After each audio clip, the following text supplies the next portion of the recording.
ఒక్క నిమిషం చూస్తానమ్మా. వయసును కూడా చూడకుండా నీకు ఉద్యోగం ఎందుకు ఇచ్చాను? గోడౌన్కి వస్తున్న వెహికల్స్ని అలాగే సరుకుని చెక్ చేయడానికి సార్. నాన్న గొంతులా ఉందే.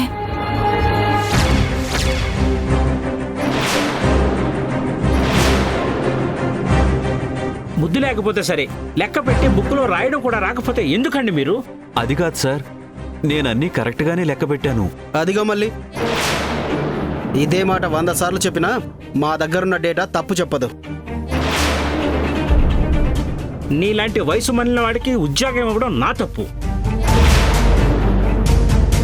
గవర్నమెంట్ రిటైర్ చేసిన మీకు జీతం ఇవ్వాలనుకోవడం ఇంకా పెద్ద తప్పు. ఈ వయసులో కష్టపడడానికి సిద్ధపడ్డారంటే ఏదో సమస్యల్లో ఉన్నారనుకున్నాను. నా కంపెనీకే నష్టం తెస్తారనుకోలేదు. అది కాదు సార్, నేను సిన్సియర్గా. చాలా ఆపు. ఈ పనులన్నీ మీ వల్ల కాదని ఇంటర్వ్యూకి వచ్చిన రోజే చెప్పాను. అయినా సరే పెద్ద హీరోలా లేదు సార్ నేను చేస్తాను నన్ను నమ్మండి సార్ అని రిక్వెస్ట్ చేసింది ఎందుకైనా? సార్, నేను ఏ తప్పు చేయలేదంటున్నా మీరు నమ్మడం లేదు. జరిగిన నష్టానికి కావాలంటే ఓవర్ టైం చేస్తాను.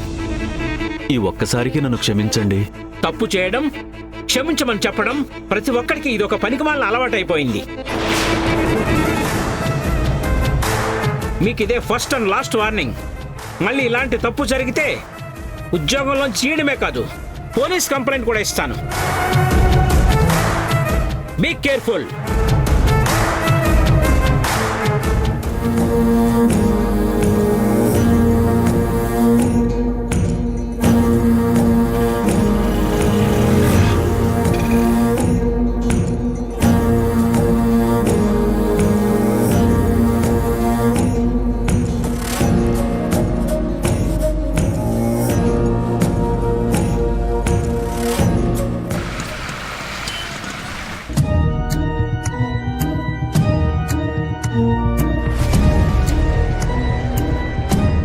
అదేంటమ్మా మళ్ళీ వచ్చావు?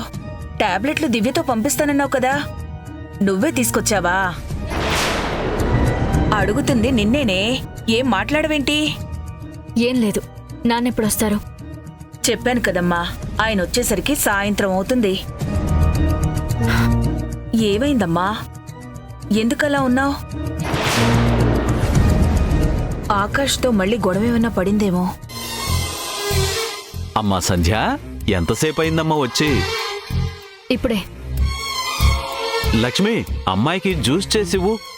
ఫ్రూట్స్ మందులు అన్నీ తెచ్చేశారా? అవునమ్మా, ఈ వయసులో సమయానికి మందులు వేసుకుని ఆరోగ్యానికి పళ్ళు తింటే మంచిదని మొన్న డాక్టర్ గారు చెప్పారు. అందుకే తీసుకొచ్చానమ్మా. అబ్బో, ఆరోగ్యం మీద శ్రద్ధ బాగానే పెరిగింది. వీటన్నింటికి 2000 రూపాయలు ఖర్చు అవుతుంది కదా? ఏంటి 2000? అంత డబ్బు ఎక్కడదండి? అమ్మ అడుగుతుంది కదా, చెప్పండి. ఇంటి పై పోర్షన్ అద్దెకివ్వమంటే ఇవ్వలేదు. ఆత్మాభిమానం గల మనిషి కాబట్టి నన్ను కూడా అడగలేదు. మరి ఇంత డబ్బు ఎక్కడిది నాన్నా? ఓ, జీతంలో అడ్వాన్స్ తీసుకున్నారా?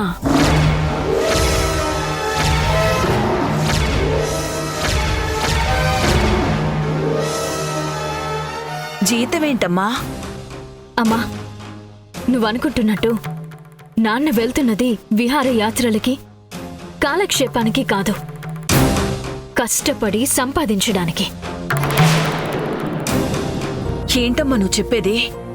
మీ నాన్న కష్టపడటం సంపాదించడమేంటి? నేను చెప్పినా నాన్న, మీరు చెప్తారా? అవునులే, నిజం చెప్పేవారే అయితే అబద్ధాల కథ ఎందుకు అల్లుతారు? అమ్మా, పోస్ట్ మాస్టర్ గా రిటైర్ అయిన ది గ్రేట్ మాధవరావు గారు ఇప్పుడు స్టోర్ కీపర్ గా కొత్త అవతారం ఎత్తారు.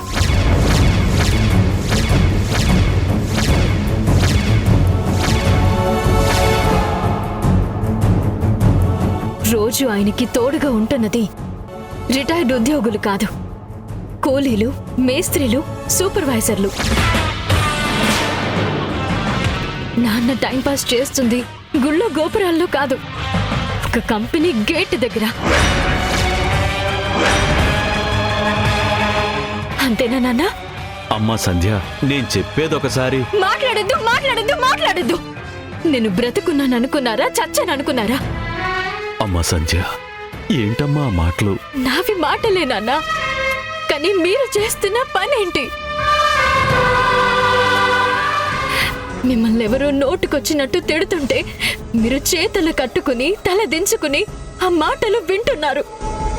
అదంతా చూసిన నాకు చచ్చిపోవాలనంత బాధ పుట్టింది. ఏమండి, ఏంటండి, ఏంటిదంతా? అమ్మాయి చెప్పేది నిజమా? మీరు ఉద్యోగం చేస్తున్నారా? అలా అడిగితే ఎప్పట్లానే నీకు అబద్ధం చెప్తారమ్మా. ఈరోజు నేను చూశాను కాబట్టి సరిపోయింది. లేదంటే ఆయన ఆరోగ్యం నాశనం అయ్యే వరకు ఫ్రెండ్స్తో షికార్లు వెళ్ళానని చెప్తూనే ఉంటారమ్మా. కడుపున పుట్టకపోయినా మిమ్మల్ని నా కన్న వాళ్ళకన్నా ఎక్కువగా అనుకున్నాను.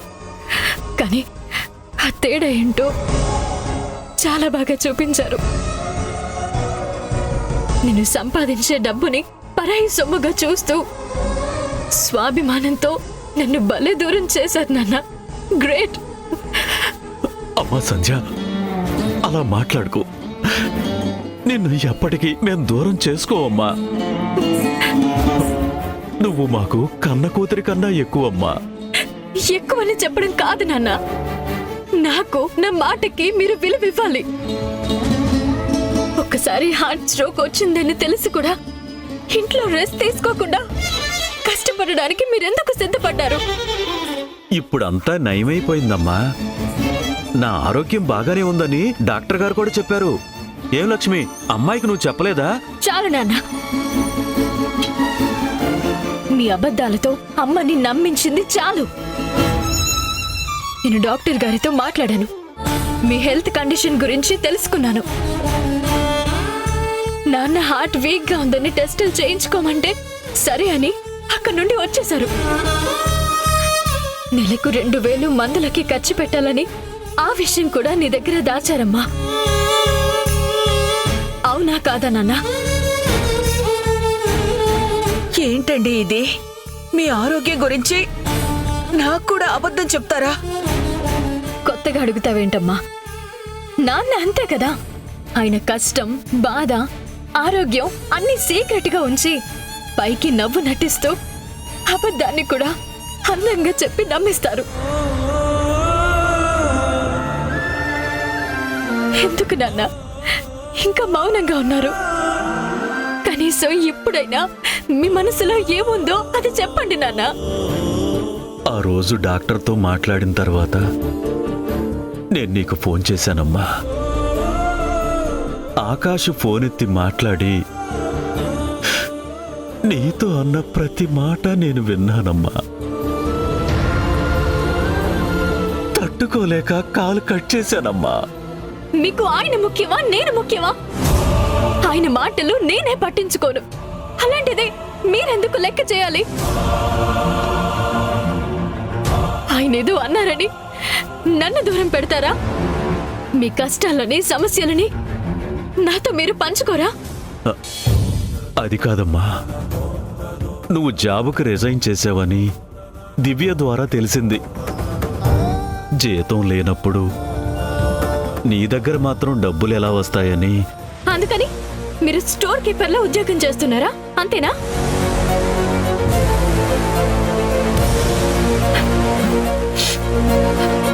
నాన్న, సూటిగా అడుగుతున్నాను, ఒక్క మాట చెప్పండి. నేను మీ కోడల్ని కాకుండా కొడుకునై ఉంటే మీరు ఈ పని చేసేవారా? ఇలానే ప్రవర్తించేవారా? అమ్మా సంధ్య,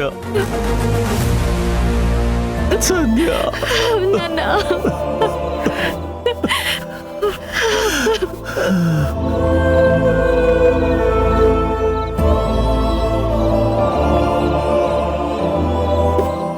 వద్దు నాన్న. ఈ కూతురు బ్రతికుండగా ఈ వయసులో మీరు కష్టపడద్దు ప్లీజ్. కానీ ఈ పరిస్థితులు. ఇంకేం మాట్లాడొద్దు. నేను బ్రతికున్నంత కాలం మీరు ఉద్యోగానికి వెళ్తే నేను చచ్చినంత ఒట్టే. అమ్మా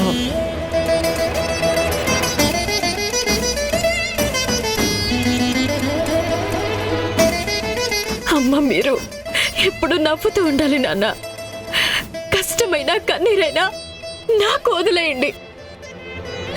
వాటిని మోసే హక్కు ధర్మం నాకు మాత్రమే ఉన్నాయి. ఇది నా మాట కాదు, దూరమైన మీ అబ్బాయికి ఇచ్చిన మాట.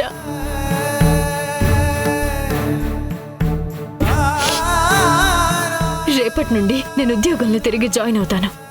ఎప్పట్లానే మీ బాధ్యతలన్నీ నేను తీసుకుంటాను.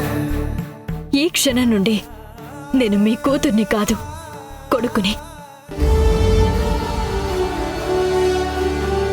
నా మాటని కాదన్నారో ఇదే మనం ఆఖరిసారి కలుసుకునేదవుతుంది. గుర్తుపెట్టుకోండి.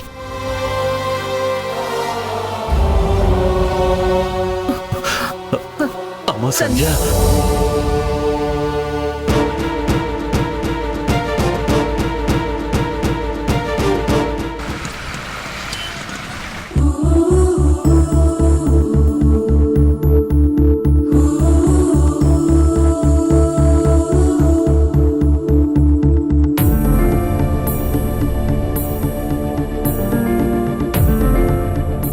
సంధ్య,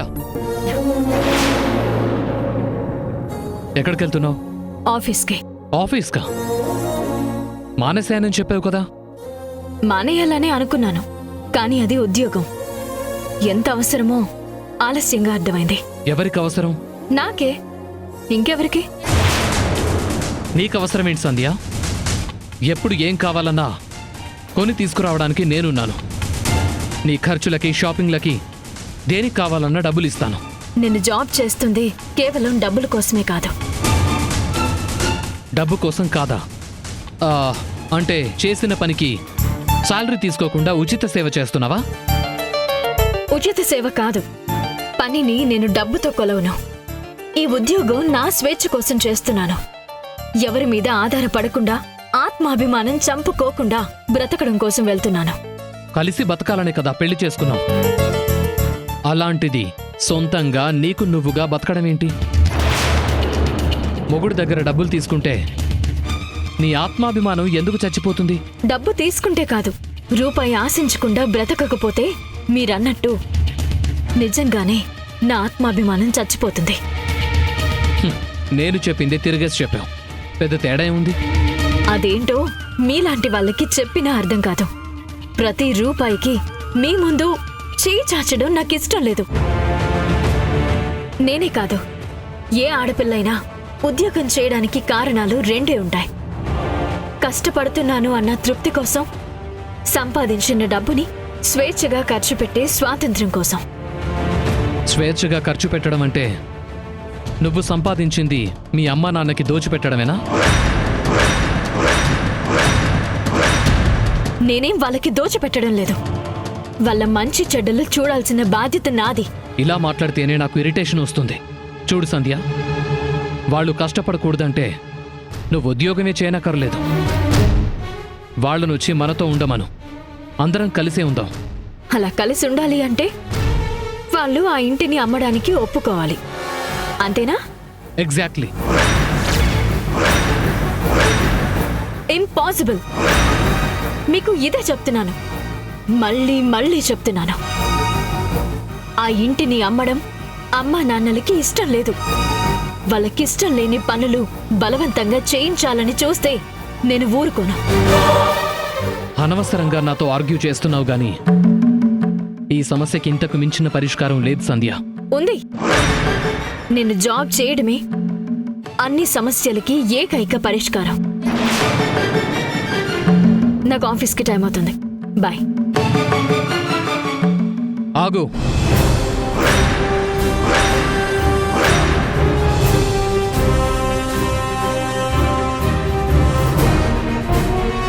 అయితే నీ నిర్ణయం మార్చుకోవన్నమాట. మీరే కాదు, ఆ దేవుడు దిగొచ్చినా నా నిర్ణయం మార్చుకోను.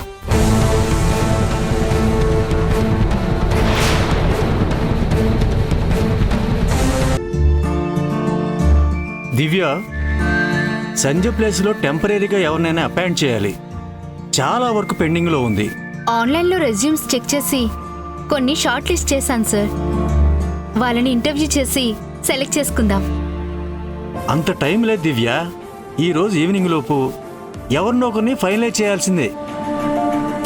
ఏంటి, ఈవినింగ్ లోపా? సంజయ్ తిరిగి జాయిన్ అయితేనే కానీ మీరు అనుకున్నది సాధ్యం కాదు. Excuse me sir. సంధ్య, ఇలా నీ పేరు తలుచుకున్నానో లేదో అలా వచ్చేసావు. వెల్కమ్ సంధ్య. హౌస్ వైఫ్ గారి లైఫ్ ఇప్పుడు ఎలా ఉంది?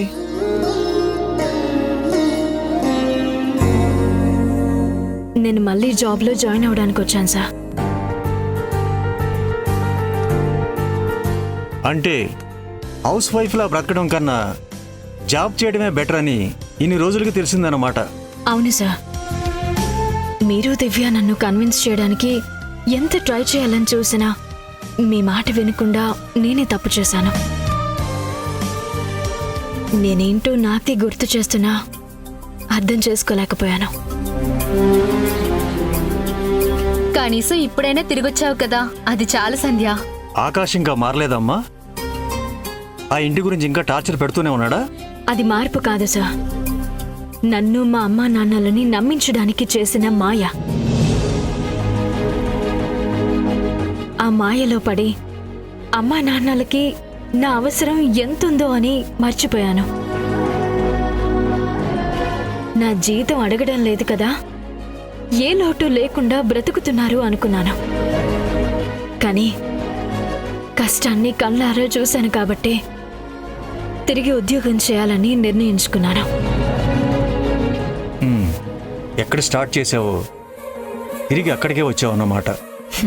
నా పేరే సంధ్య కదా సార్. అందుకే వెలుగు చీకట్లు ఎన్ని గడిచినా రెండింటి మధ్య నా స్థానం మారదు. ఇలాంటి రోజు వస్తుందని నాకు ముందే తెలుసు సంధ్య. అందుకే నిన్ను లాంగ్ లీవ్ మీద వెళ్ళమని చెప్పాను. మీకెలా తెలుసు సార్? ఉద్యోగం అనేది ఆడదానికి సొంతంగా కాళ్ళ మీద నిలబడే ధైర్యాన్ని, నమ్మకాన్ని ఇస్తుంది.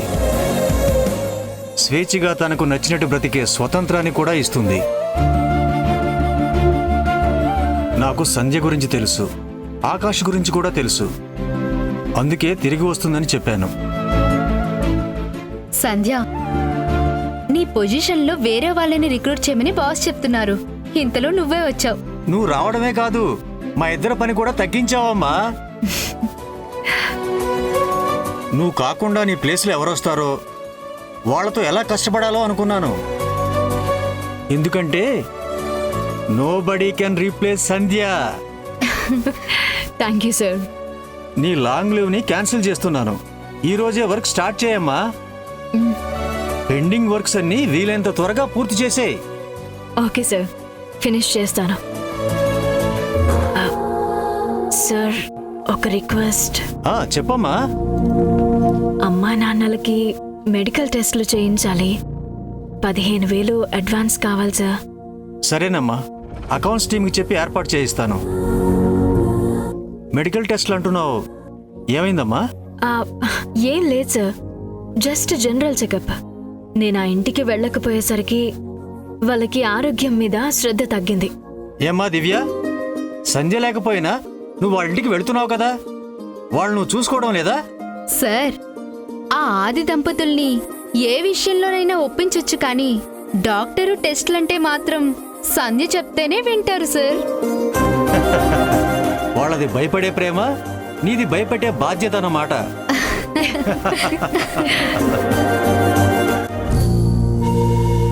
ఏమండి, అమ్మాయి కోపడిందని కాదు కానీ మీరు నాకు కూడా చెప్పకుండా ఉద్యోగం చేయడం నచ్చలేదు అంటావు, బాధ కలిగించిందంటావు, అంతేనా?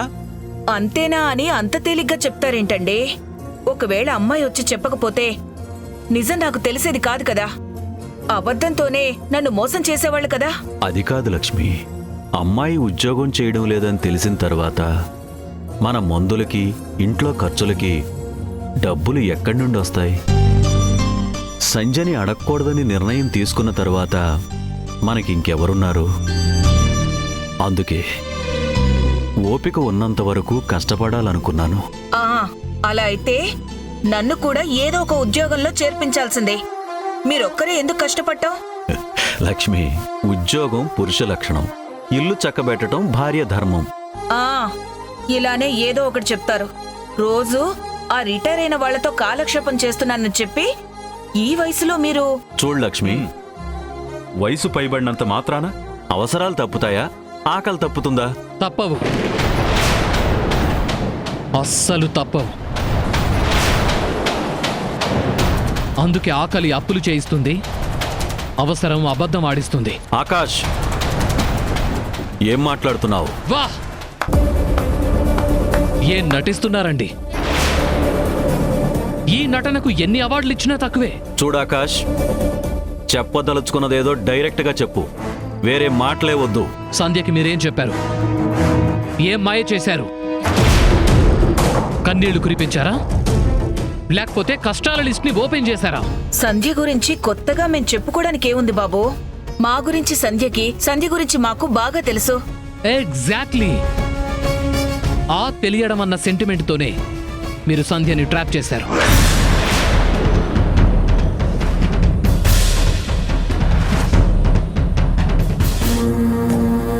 ఇదిగోండి డబ్బులు. ఎవరమ్మా నువ్వు? ఏ బంధం లేకపోయినా సాయం చేసేంత గొప్ప మనసు నీకుండొచ్చు, కానీ అందుకునే అదృష్టం మాకు లేదు. ఆట ఇప్పుడే కదా మొదలు పెట్టావు. వేట ఎంత మజాగా ఉంటుందో నేను చూపిస్తాను. Get ready.